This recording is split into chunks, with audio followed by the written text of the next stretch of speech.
பொதுவாகவே இந்த விநாயகர் சிலைகளை நம்ம கொண்டுட்டு போய் ஆற்றுல கறக்கக்கூடிய வழக்கம் அப்படின்றது தொன்று தொட்டு நம்மளுடைய மக்களிடையே இருந்துட்டு இருக்கு அப்படின்னு சொல்லலாங்க.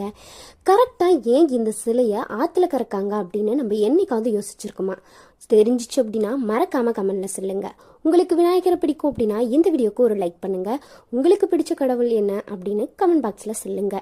ஒவ்வொரு வருஷத்தோட ஆடிப்பெருக்கில் வெள்ளம் ஏற்பட்டு ஆற்றில் இருக்கக்கூடிய மணல்கள் எல்லாமே அடிச்சுட்டு போயிடும். நீர் நிலத்துல இறங்காம நேரா வேகமா போய் கடல்ல தான் கலக்கும். ஆனா களிமண் இருக்கக்கூடிய இடத்துல மட்டும் நீர் பூமியில இறங்கி நிலத்தடி நீரை அதிகரிக்க செய்யும்.